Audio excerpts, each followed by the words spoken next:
Yang pertama berkaitan dengan definisi apa itu sains data. Ada beberapa sudut pandang yang saya ambil dari para developers di IBM.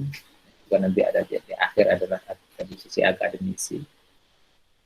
Yang pertama CEO dari salah satu bagian dalam Parsets Analytics ya, menyatakan bahwa sains data itu adalah sebuah proses, ya, bukan sebuah event atau kejadian, tapi dia merupakan lebih pada sebuah proses yang menggunakan data untuk memahami sesuatu dengan cara yang berbeda, tentu untuk memahami kehidupan melalui data.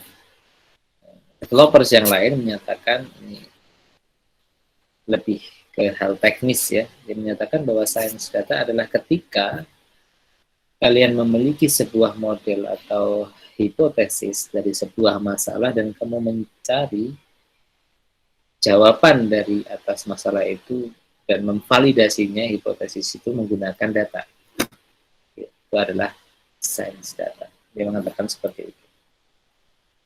Nah, di sumber yang lain, Diana menyatakan bahwa sains data itu adalah seni untuk mengungkapkan informasi yang tersembunyi atau tren atau model yang tersembunyi di balik data.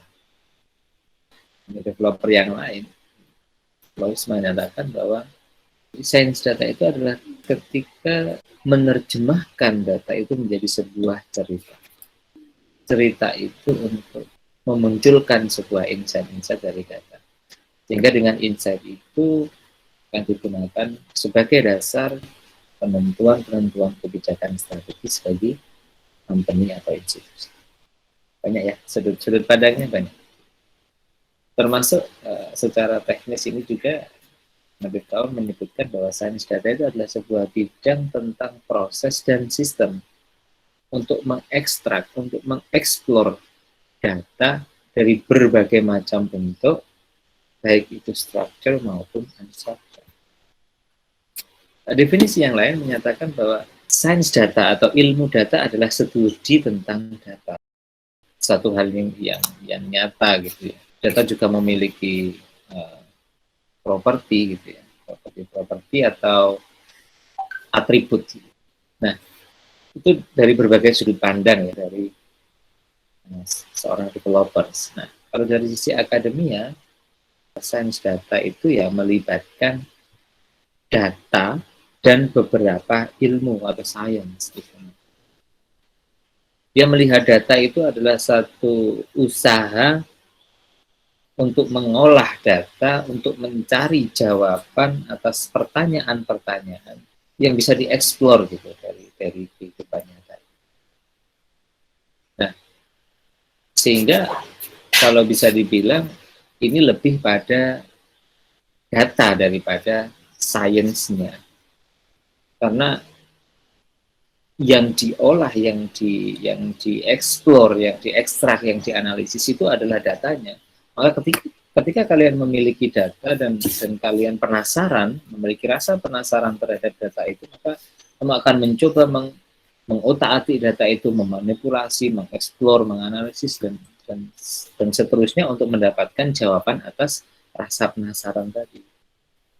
Nah, sains data merupakan sebuah ilmu yang sangat-sangat relevan dalam kondisi saat ini.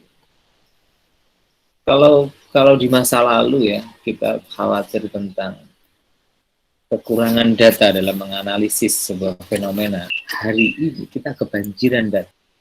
Kita bahkan harus menemukan metode-metode teknik-teknik yang digunakan untuk mengolah data yang sebegitu banyak.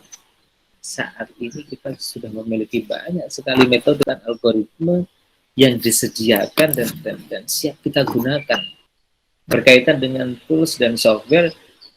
Di masa yang lalu mungkin kita akan merasa kesulitan, kalaupun ada itu akan sangat mahal harganya. Namun sekarang kita jauh lebih mudah dalam mendapatkannya, bahkan bisa tersedia secara gratis atau open source. Di masa yang lalu kita tidak bisa menyimpan Data itu paling mentok kita memiliki kapasitas sebesar mungkin 50 giga. Hari ini kita sudah tidak perlu lagi khawatir.